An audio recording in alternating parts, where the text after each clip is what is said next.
Ladies and gentlemen, welcome back to Faithfully Fit, the podcast slash video cast. Again, for this one, we are joined by Rebekah Devine. Now, here's the deal: is I was going to start off by calling her one of the fittest teen athletes in the world, which is absolutely true. However, as I have learned personally through the people that I've worked out with, and I think as we've all learned from the watching the semifinals and the way that the teens are performing, some of the people that have just moved out of the teens. I don't think it is any stretch to call Rebekah one of the fittest athletes in the world. No need to throw teen in there. Rebekah has qualified for the 2021 CrossFit Games as a 16, 17-year-old. We have been keeping up with Rebekah from Instagram for a little bit now. She followed us and we followed her back and have just absolutely loved everything that she's doing. Rebekah, thank you so much for joining us. Yeah, I'm excited. Thank you. Oh, well, absolutely. Do me a favor. Okay, so I don't know you well enough to introduce you. Obviously, that would be a little bit stalkerish. If I just started giving all the details of your life. So, do me a favor. Introduce us. Tell us where you're from, what gym you go to, and just some things about yourself. Yeah, so I'm from Michigan. I go to Dignified CrossFit. I've been doing CrossFit for about 2 years, almost three. Oh, wow. Um, I was a gymnast before CrossFit, and Okay. I actually quit gymnastics because of an injury and started CrossFit because I needed something to do. So, um, So what injury did you have? well, I actually had like tons of injuries. I broke Oh, my okay. hip in gymnastics. I had knee problems. But the one injury that made me quit was I had right radial epiphysitis in my wrist. Oh my gosh. So like a growth plate problem. Mhm. Um, and we're jumping right in, but I remember Always. um, it was pretty serious, and I didn't want to quit gymnastics. My goal was always college gymnastics, and I had been doing it for 8 years of my life when I quit. And so my doctor finally sat me down and she was like, "You can make the decision, but at this point, I think it's safe to say that your health is priority and you need to stop." So I remember my dad asking me, he said, "Do you think these things are happening to you to make you stronger, or do you think it's time to move on?" And in that moment, I was like, I didn't want to quit gymnastics, but looking back at all the things that I've done in CrossFit so far and all the people that I've met, it's just been so amazing. So that's how I got into CrossFit is a gymnastics injury. And then I just needed something to do. And we signed up for the teen class at my local CrossFit gym. I did the teen class for about 2 months until my coach was like, "You need to get out of this teen class." So I started doing the adult class and then did the open in 2019 for my first year. And then we kind of just made a goal to qualify as a teenager in 2020. So that's how it started. And I've been loving it ever since. Wow, that's Yeah. amazing. Okay, so the injury to your wrist. So tell me, what I mean, did it prevent you from doing things like what was the danger with that injury that was the kind of the turning point? Yeah, well, I had a whole bunch of wrist complications before that. Like I had fractured my wrist and I had bone marrow swelling and a whole bunch of stuff. But Okay. that one wrist injury was I had a problem with my growth plate. So if I would have continued gymnastics, there was a possibility that I could fracture and break my growth plate. And I was still growing at that point. So if I continued gymnastics, there was a slight possibility that I could have had some kind of deformation with the bone and problem with that. So Oh, um, okay. that was a So few the, years ago too. So yeah. So I mean, does it still give you issues? I mean, is there still problems with it today? I still have to be careful of my wrists, but like I wear wrist wraps whenever I'm lifting super heavy. But ever since I quit gymnastics and took some time off and rebuilt that strength in CrossFit, my wrists have been feeling pretty good. So Wow. yeah, Very nice. That's good to hear. Okay. All yeah. right. So now I have a question for you. Now I know a lot of as I've learned kind of the teen athlete scene. Do you do homeschool? Do you have regular school? Like, what does your schooling look like? Yeah, well, I was a full time student, and then COVID hit, and so And no one was a full time student anymore. right, exactly, and but that was actually really great for me because I switched to online, And so I did online half of last year and then all of this year. So I was able to have a little bit more flexibility in my schedule for training and everything. So I don't know if a lot of people enjoyed doing school from home, but for me, it was really a blessing and really something great. So I'm planning on continuing doing online school again next year for training, but it worked out really good. So that's what Mhm. has been happening right now. Okay, so you talked about your schedule. So tell me, what does a day in the life right now of Rebekah look like?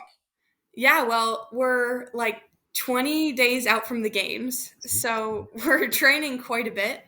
Um, it's summer right now, so I'm not doing a lot of school. I am taking one class, so I have a little bit more flexibility over next year's school year. But so, really, right now is just trying to focus a lot on recovery, making sure I get lots of sleep, and I'm doing lots of training, focusing on food. So, that's really been the main focus right now, but Mhm.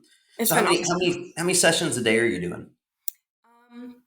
One large session some days, but most of the days have been two a days right now. Hmm. So and like how long are your sessions? So when they're two a days, I mean, are they what are they hour and a half, 2 hours? What you got? Most of the time, I go 3 hours in the morning and 3 hours in the evening. Oh, Yeah. oh wow. Boy, you kind of buried the lead there, Rebecca. Man, well, you say so sometimes you have one big session and sometimes so what does one big session look like then? Like six Um, hours or what you got? yeah, about 4.5 to 5 hours. Oh my gosh, that's incredible. That's incredible. It's so fun. Okay, so as a 37-year-old who struggles to recover, talking to teen athletes is so funny because you guys are like, oh yeah, I work out for 3 hours. I work out for three. That's a long day for me. Like I'm gonna go to the gym here in a little bit. I'm gonna be there for an hour and a half, and then I'm gonna go take a shower and go back to work, and I'm gonna be toast for the rest of the day. Oh my gosh. All right. So when we're talking about 6 hours of training, so anywhere between 4.5 and 6 hours of training a day. Sorry, you got me all fired up now. So I'm talking faster. Um, 4.5, 6 hours a day. So talk to me then about your eating then. I mean, you said you're really focusing on recovery. Talk to me about what does your eating look like right now? Yeah. Well, I'm eating a lot. I actually work with M2 and I Uh-huh. talk to Mike directly. So definitely eating a lot of carbs. I eat a lot. My parents' normal grocery trip is to Sam's Club, where people buy stuff in bulk. That's our normal weekly grocery trip. Yeah. So um, I try to eat super clean too. I don't Mhm. actually eat a lot of meat. I eat mostly plant based, but Oh that's wow. just Okay. a personal choice. But I definitely eat a lot. Yeah, absolutely. So then, so do you try and get up early and get into the gym early, or I mean, I know without school it's pretty flexible. I mean, you Yeah. talk about trying to really focus on your sleep. What does the sleep look like for you? Yeah, well, I normally wake up around 6:37 to get to the gym around 7:38. And then my evening session normally goes from like 4 to 8-ish. Um, Hmm. so I'm getting home around 8:30. I try to get to bed, like start my nighttime process around 9:30, and then get sleeping by 10. So I get a full 8 hours. So that's been basically my schedule lately, but Yeah. trying Yeah. to So, stay as I mean, so consistent you with are it. you are games training 100%. Then there's not a lot of in between, huh? Yeah, not really. No, that's amazing. So, okay, so you said nighttime schedule. Talk to me more about your nighttime schedule. You say you try and start it by 9. What does that look like? Yes, well, I love having slow mornings and like slow nighttime routines. So, Mhm. I like to just get like wind down. I'll probably do some stretching, like maybe a Ramwad, make some nighttime tea, read a little bit, and then try to fall asleep after that. So, Oh, awesome. Okay, so yeah. read a little bit. What are you reading right now? I'm try to read my Bible every night. I'm actually reading in Mark right now. Okay, Um, okay. yeah, I just That's finished awesome. Deuteronomy and I'm jumping around everywhere, but Oh yeah, boy, yeah. Going from Deuteronomy to Mark, we are just we're going back and forth. right. No, that's awesome though. That's awesome. Definitely trying to slow it down. Yeah, that's so. It's one of the things that I really struggle with is I struggle to slow down in the evenings. Like I have this Yeah. tendency to like go go go go go, and then it's like 10 o'clock, and it's like okay, time to go to bed, and I'm like okay, I'm just gonna lay down and go to sleep, and Yes, my I brain. struggle with that too. Yeah, yeah. So trying to it's really funny. So you talk about getting up at 6:30 or 7 to get to the gym about 7:30. I can tell you this much from when I was 17 years old. And I remember my schedule. You were getting up about 6 hours earlier than what I was getting up when I was 17. If I got up before noon, it was impressive. Um, so that's amazing. Okay, so now what training are you doing right now? I mean, is it your gym's training? Are you following a program? Do you have a coach? What do you got? Yeah, well, I follow CompTrain for a majority of my programming, but then my coach adds in or takes stuff out depending on what I need. So that's been really great to have my personal coach at my gym. She's awesome, and I'm super thankful for her. But she kind What's of, her name? Nikki Rogers. Okay, okay, awesome. Yeah, she's at a Dignified CrossFit where I go. Mhm. But I follow CompTrain, but then she just adds stuff in and takes stuff out that is more important to me and what I need for my training. So that's been super awesome.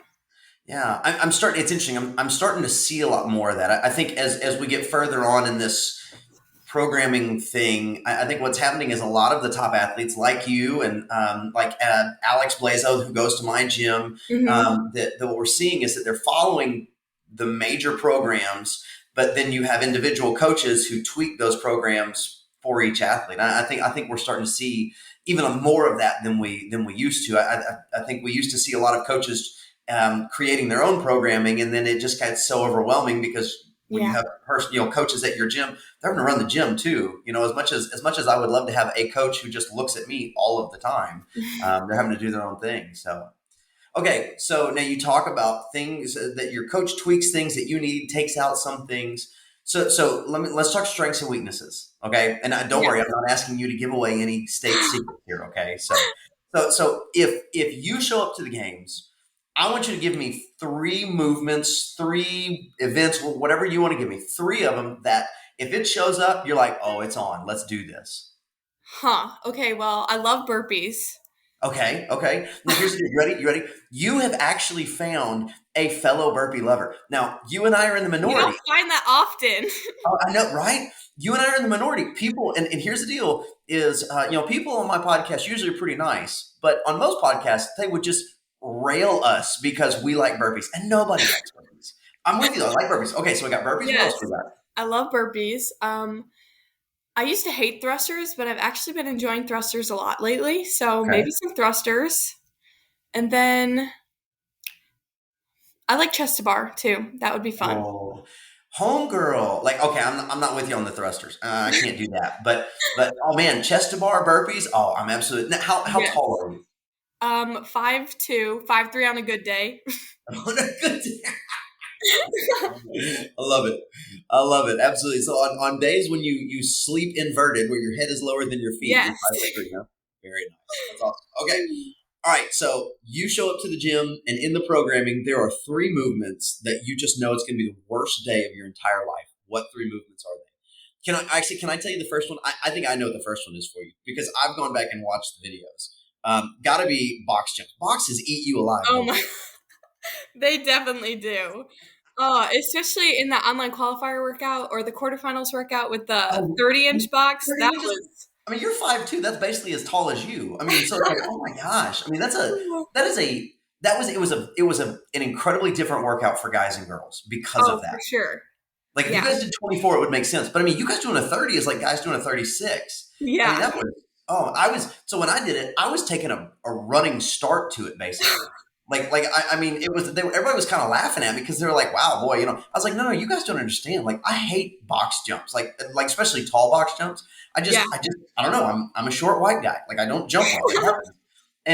And so like I'm going, I would like take like two running steps to jump up to this box, and I was like, I got to thinking, I was watching your video and I was watching some other ladies' videos. I was like, I don't even know how y'all did that. That's Yeah. amazing. Well, and it was paired with like heavy overhead squats. It wasn't too Mhm. heavy, but overhead squats. And so your legs were burnt out, and then you were like, now I gotta try to jump up Oh to yeah. this box.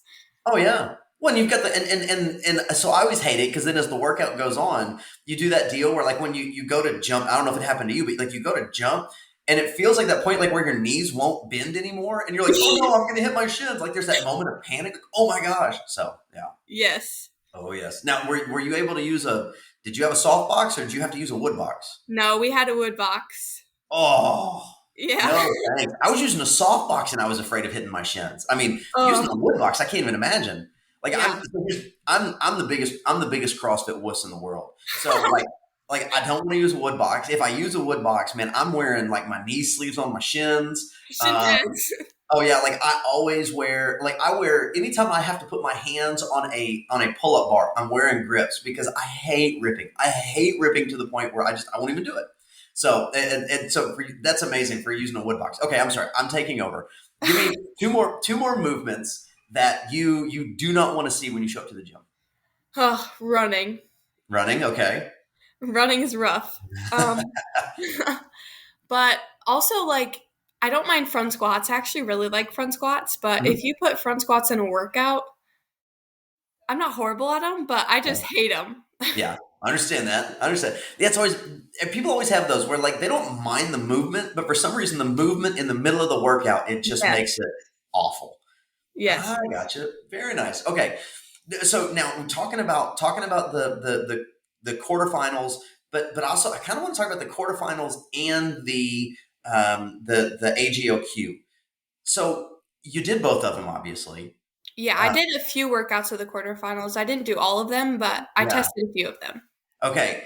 What was it like testing a few of the quarterfinals workouts and then doing relatively similar, if not the same workouts in the AGOQ? Like, did you like that? Did you not like it? What was kind of the dynamic for you? Yeah, well, for me personally, like I did the GHD pistol rope climb one Hmm. in the quarterfinals, and Oh, then we you had got to do that again. Oh, yeah, we had a pretty similar one in the online qualifier. So hmm. I beat my score by quite a bit, but that was kind of good to like test it out, kind Uh-huh. of. But um, for other athletes who were competing in both the quarterfinals and online qualifier, I think that would get a little annoying. Oh gosh. But for me personally, it was okay, and I Yeah. liked the similarity for sure. Oh, absolutely. Absolutely. Okay, so kind of want to talk about the AGOQ for you then. Okay, because so you finished sixth, Yeah, blew it out of the water, by the way. Well done. thank you. So what was the high point of the AGOQ for you? Yeah, well, coming out of the Open, I think I was 24th in the Open. The Open was not my best performance at all. Going into it, my coach and I, our goal was to just finish top 200, top 10%. And that's really all we had to do. So coming out of the Open, really shifting my mindset onto the online qualifier and just being confident in myself and my training. And seeing that happen in the online qualifier was really awesome to see. It was super exciting. So, um, I guess just my overall performance and mentality throughout the weekend coming out of the Open is what I'm most proud of. Oh, nice. Yeah. Absolutely. So, okay, obviously, I mean, finished 24th in the Open and being able to say that it wasn't your best Open is still impressive. Did you expect to finish sixth? I mean, six is unbelievable. Did you expect to finish that high in the AGOQ? I don't know. I mean, I don't think I was going in where I was like, oh yeah, I'm definitely going to be sixth. But coming out of the Open, I was a little more confident in myself than going into the Open. Um, so I wouldn't say I was like totally surprised, but I wasn't totally not surprised either. I understand that. No, absolutely. Yeah. So then what was your favorite workout in the AGOQ? Favorite workout. Hmm. I love lifting heavy, so I really Mhm. liked the front squats. Mhm. But I also really liked the um, power clean double under one. Yeah. Yeah, yeah. 70 Was it power cleans and 300 doubles, I think. Mhm. Yeah, Mhm. I like that one. So let's see. Was that workout three? Because I and one of them because I think that was workout three because one of them I think so. you finished ninth in the world. Yes, it And was that was, that I mean you had a 16th, a 15th, a ninth, 11th, and a 15th. So it's not like you had any that were like super low. But I one. mean the ninth was obviously the best one, and so you did that in 901. 901. Oh my gosh, I did that in like 10:45, and I was proud of myself. I was like, oh yeah, all right, 90. You were fully recovered by the time I finished. That's absolutely amazing. So let me ask you this then: was was sixth, was it enough of a buffer for you to not be worried during the waiting period of video review and all that stuff, or was there still a bunch of nervousness for you? Yeah, I mean, there was definitely a little bit of cushion, especially that they're taking top 20 this year instead of top 10. But the video process is so nerve wracking. That's probably my least favorite part, just waiting for the invite, like checking my email every day. Um, so it was still definitely nerve wracking, but I felt a little bit more confident being sixth rather than closer to the cutoff mark. But Mhm. yeah, Yeah. No, I believe that. I mean, because that's even I've never done anything as big as the games, but I mean, even other events that I've done. I mean, just waiting on it to review a video is it's miserable. And for you guys, it seemed like it took. I'm not saying it took months, but it seemed like it took a little bit longer for them to give you the final okay. Like there was never like this definitive like an email. It was like, hey, you're in, or a real hard deadline that CrossFit sometimes sets, and they don't really abide by it, but at least they set it, where it's like, okay, right now you're gonna. And it just kind of seemed like the deadline came and went, and then everybody was just kind of like, okay, I guess I'm in. Like, I mean, that's how was that? exactly how it felt. Like there was a long waiting period, so for a while I was like, okay, I'm not going to post anything about it. Like people are congratulating me, but I'm like, thanks, it's not official yet. And then all of a sudden it was official and I was like, I'm going to the games. Okay. Yeah. So what was that like? What was that realization like? I mean, when you finally realized, I mean, this is a goal. When you finally realized I'm going to the games, like, what was that like? Yeah, well, I feel like I still haven't fully realized it yet. Like I need to be on the plane and like going to Madison. I'm like, I'm going to Mhm. Madison. But I remember I was sitting in the same room as my mom when I got the email, and it was just like, "Congrats, Rebecca, you're going to the games." And then when I got the Google Forms for like the sizing, I was like, Oh yeah. "Okay, this is real. This is real." So okay, so I usually ask this question one way. I'm going to phrase it a different way. Aside from getting all of the gear, because that's always when people go for the first time, that's always what they're looking forward to the most. Yes. Aside from that, what are you looking forward to the most about going to the games? Huh. Well, I qualified in 2020 Uh-huh. as 14, 15-year old. So with that season being cut short, I think really I'm just excited to go out there and compete. That was a huge disappointment last year. So being able to qualify and now actually go compete is definitely something I'm looking forward to the most. Oh yeah. So now, obviously, you guys have a different schedule this year than in years past. You guys are going to Yes. be Tuesday to Thursday. Do you know anything about the week aside from the fact that you're working out Tuesday to Thursday yet? Not really. I have check in on the 25th, Uh-huh. and that's really all I know. Oh man. Yeah. Oh goodness. So okay. So then, would you prefer to know things ahead of time, or would you just rather show up and like, hey, you guys tell me when to be here, and I'll be there? Yeah, I mean, I'm definitely a person where I like to have things lined up, like tell me where to be and I'll be there. But at the same time, especially going into the games, I feel like if I get it right at that moment, I won't have time to overthink it. So I'm okay with both. Yeah, absolutely. Yeah, I'm definitely one of those people. Like, I do way better in events that I don't know beforehand because I'm not going to overanalyze it and break it down and strat. It's like just go. Yeah. So yeah. So okay. So then, what is in terms of preparation? I don't want to ask too broad of a question here. What does preparing for the games look like? So outside of the workouts, obviously, you are working out 6 hours a day, sometimes one session, sometimes two. Outside of athletically, what does preparation for the games look like for you?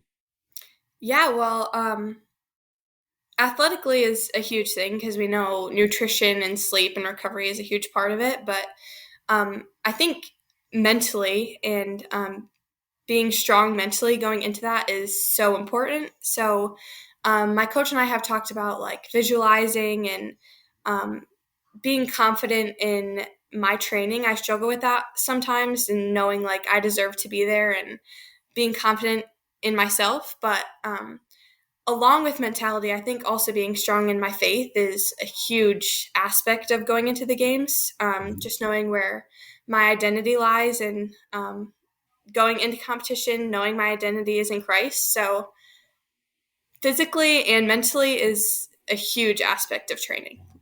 Yeah, I hear it, it's amazing. I hear that a lot. The more that I talk to people, the more I hear that when we, especially for athletes of your faith, that when our identity is rooted in Christ, that it's not that I have to go and win this because if I don't win, I'm going to be something less than what I want to be. That's such a Right. cool dynamic to hear. So I don't want to jump ahead of myself because if I do, see, you're going to get me started on the faith side, and I'm going to get talking. We're going to forget all this other stuff, but. So okay, so then in terms of when are you actually getting to Madison? Then are you? I mean, I know you got to check in on the 25th. Are you getting there sooner, or are you flying in the 25th and checking in? My mom and I are flying in on the 24th. Okay.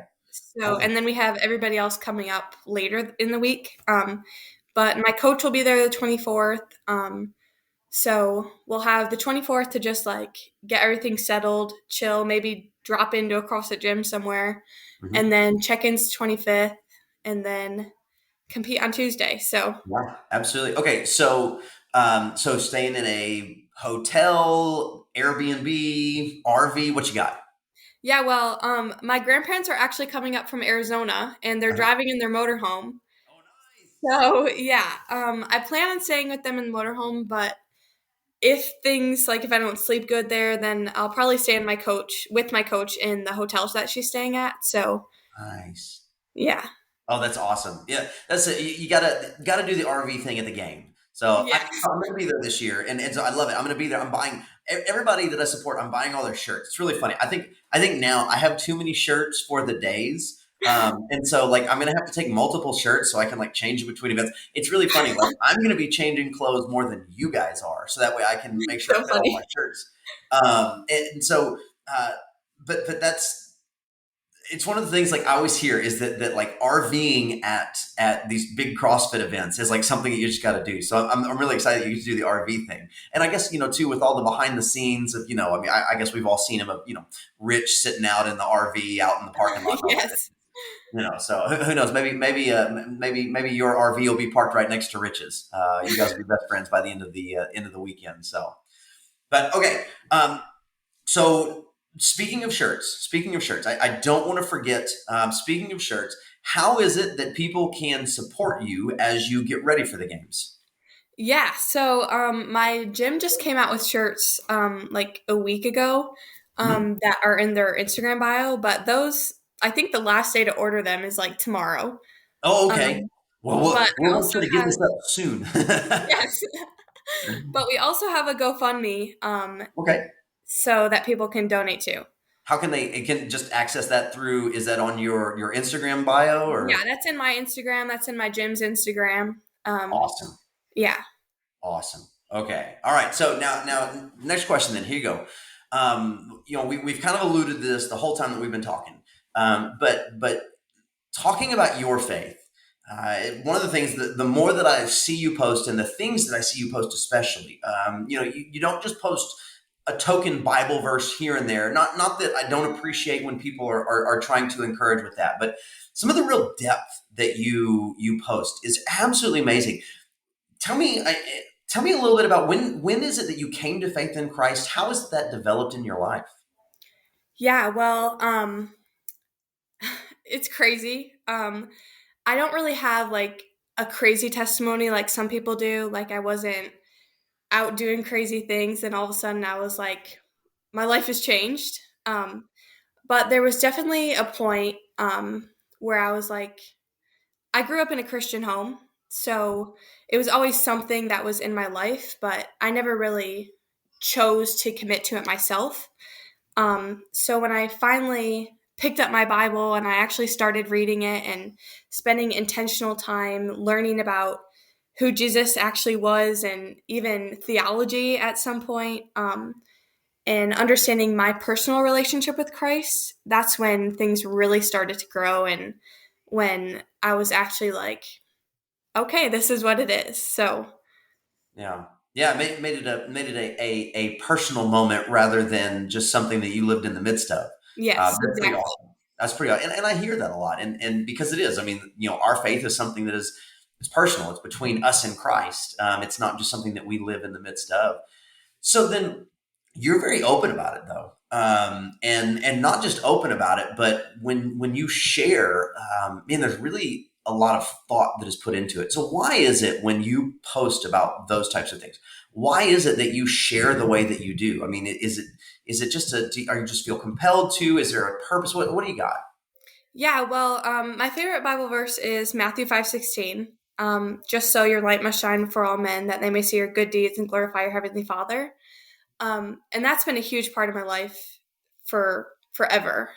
Competing in gymnastics, I remember my mom and I used to sing "This Little Light of Mine" on the way to the competitions. And at all competitions, just trying to shine His light so people bring Him glory. And so I've had to kind of come into the realization that CrossFit is something that I do, but it's not ultimately something that people should see me for.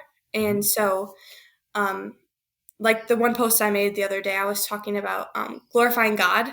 And I think it's easy to want people to see me and see my accomplishments, but um, I think it's also important to remember that through me, I think people should see Him more than anything. So I think most of my posts just come from a humble heart and just knowing that I don't deserve anything and it's all for Him. So just sharing what He has done in my life and hopefully just sharing the gospel and that people can see Him through me is just my heart posture towards everything. Oh yeah. Well, I love that you say heart posture. It's amazing being in the situation that you're in, about to get more exposure than you've ever got, in front of hopefully thousands of people at the CrossFit Games, and to be talking about giving glory to God in a setting where you could really take a lot of glory for yourself. It really is amazing to look at that and to have that, like you said, heart posture, is such um, a cool way that you phrased it. I must have read that post 3 or 4 times. And for everybody that is watching and listening, like seriously, go back and look at Rebecca's post, because it, just the maturity in it, but also the way that you were seeking in. I mean, you're getting ready to go to the games, and we're doing a podcast about you because you are one of the best CrossFitters on the face of the earth.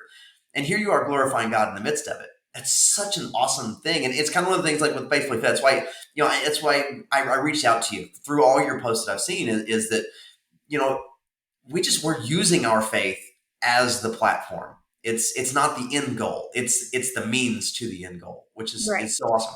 So speaking then of end goals, what is it that you want to do? I mean, and do you know? I mean, I know you're not.